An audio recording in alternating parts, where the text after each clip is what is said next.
This time, in part 6 of our tour of the Netherlands, we visit Rotterdam.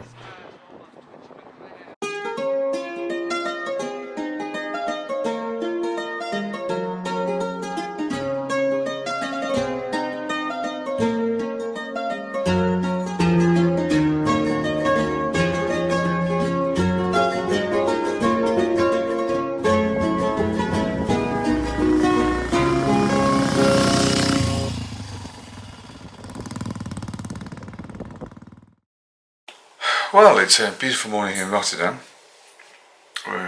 We got a reasonable night's sleep, I'd say.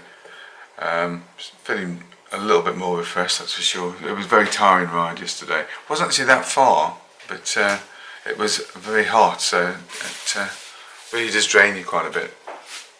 So today we're just going to visit Rotterdam, and tomorrow in the evening is when we catch the boat home. So this is basically our final full day in Holland. Although we've got something planned for tomorrow, we'll probably just visit the zoo or something like that on the way home. And today we'll visit Rotterdam itself, so we'll see how that goes. Now, as usual, we've taken our own advice and not ridden our bikes in the middle of the city, instead making use of the very good public transport that you do find in the Netherlands. Head rails are really ugly. Yeah. I never have a problem with them.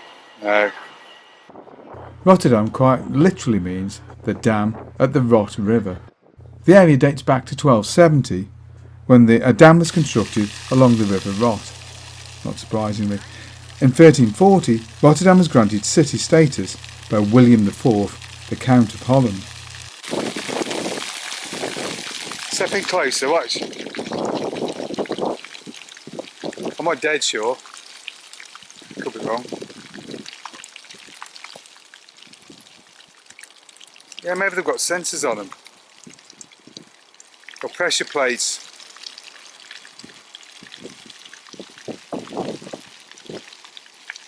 The city lies extremely close to The Hague, and travelling between the two is very easy on public transport. Now, although Rotterdam itself is quite an old city, much of the centre of the city is extremely modern, and the city is extremely interesting to anybody who's a fan of modern architecture. If you're not such a big fan of modern architecture, then maybe not so much. The reason for all the modern architecture is of course World War II, because the Luftwaffe managed to destroy very large portions of the city. There are, though, some older parts of the city still remaining, although of course these are largely interspersed with the more modern buildings. They do look like tonsils, Deb. This individual taste to architecture extends from statues around the area to individual buildings and even municipal buildings such as the train stations. Perhaps some of the most famous buildings in Rotterdam are the cube houses. These were designed by architect Peert Blom and are absolutely fascinating things to look at. They look like buildings that have somehow fallen over against each other and really do look absolutely amazing. One of the houses is open to visitors and can be visited for a relatively small fee. And it's well worth going in there. You can spend a few minutes and just see what an incredibly interesting layout that these buildings are. There's certainly something you'd want to stay in perhaps, but though they're definitely not designed for anybody who isn't able-bodied, because it's all spiral staircases and fairly poor access. Aside from that though, the buildings are very interesting.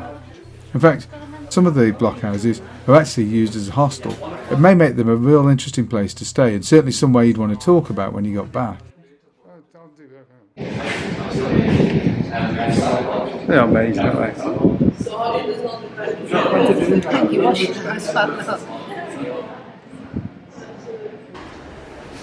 And it was while I was out photographing the boats and generally having a look at the small harbour area that I noticed that we had two geeks along with us. You make a move? Yes, yes.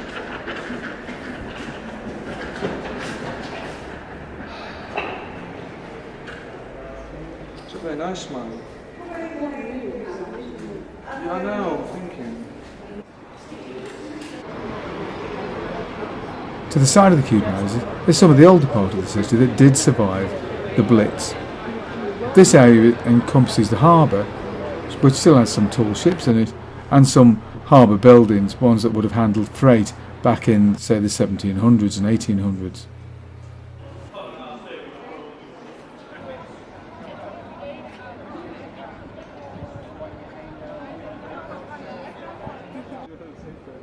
Another amazing structure is the Markthal, or Market Hall in English. This is essentially a large open arched area.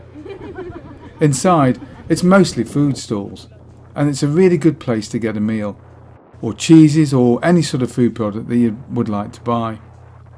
The ceiling is painted with a huge mural of fruit and veg, essentially, and it really does look spectacular as you walk in. The ends of the arches are both glazed massively, and this pours light into the structure and makes it feel light and open as you walk around. Oh, it smells great in here, doesn't it? I was looking job. We have to go. Let's go there. It smelled great, didn't it? If you want to pick up some classic Dutch cheese, this is definitely a good place to go. Although be careful, some market stalls are pretty damn expensive. It was here that we stopped and grabbed a bite to eat for lunch. The food in the market stalls is extremely varied, and you can pick food up from pretty much any area of the world. Curries, Chinese food, European foods of all kinds are all available for sale. So whatever you fancy, you'll certainly be able to get it here. No, it's like, I don't know, it might be banana. I think this is It's mango. mango. This mango, but I don't know if it's banana. It's easy a mixture. Yeah, we have them. Yes, that's, yeah, Nepalese have all that sort of thing, don't they? Oh, they got the sour chai. Depends which shit, but if you gotta try somewhere, they do like eel sushi. I don't know, but I've had eel sushi and I've like Nemo fish eggs on it because they're like the yellow fish eggs. You had that?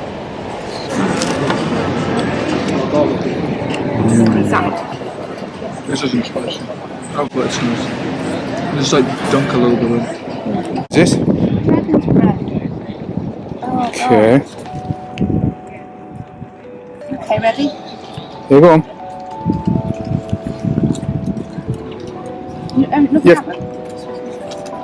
Spicy. Yeah, there is. Yeah, there is. It's the steam coming out of your mouth. On top.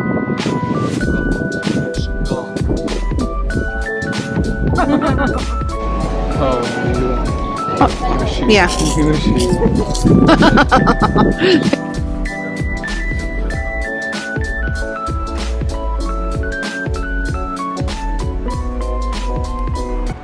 Okay, so with food shopping done, it's time to do some more shopping, I suppose. There's a lot of statues in Holland with the same theme. It's a sort of cockerel, goat, and a sort of weird animal theme. And you find it as a constant theme in many areas around Holland and Belgium.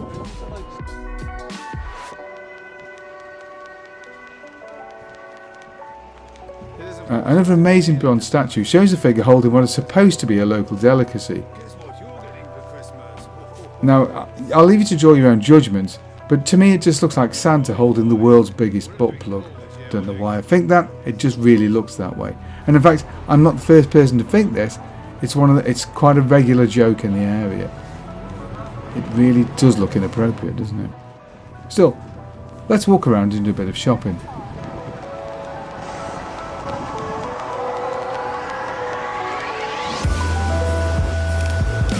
Walking away from the more modern parts of the city, you'll find a number of older buildings which did survive the war. And this area is very pleasant to walk around. There's some parkland and various other interesting buildings and shops. Again, a great place to do a bit of shopping, which, of course, when you've got the wife along, is no bad thing at all. She does love to shop. Now, Rotterdam is, of course, very much a port city, so we did find ourselves down by the waterfront eventually. At least we found ourselves by the old waterfront. This is where sailing ships would have docked in years gone by, and it's a very nice area. There's lots of sort of quaint cobbled streets, lots of quaint shops, and a really pleasant area to visit. Very picturesque. If you're not into the more modern architecture of the new centre of the city, then this is a really nice place to visit. It doesn't get quite so busy as the more modern sections, so if you're looking for somewhere a bit quieter, this could be just the ticket for you.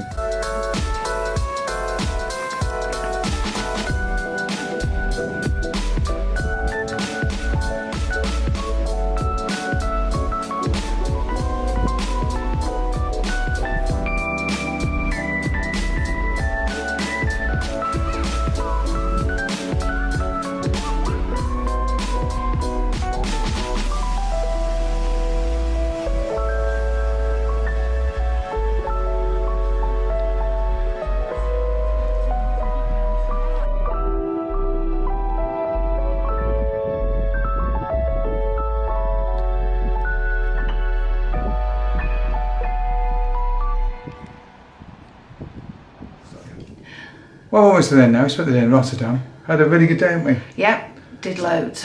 She means shopping, obviously. No. She loves to shop. Walking. Loves to shop. To the shops. So we had a good day around there. It's a nice place to visit, actually. It's a very modern city, very different from where I've been before. But there is the old pot. There is. Boat tomorrow. We have a little trip to the zoo on the way because it's all happening at the zoo. Simon and Garfunkel. Yeah.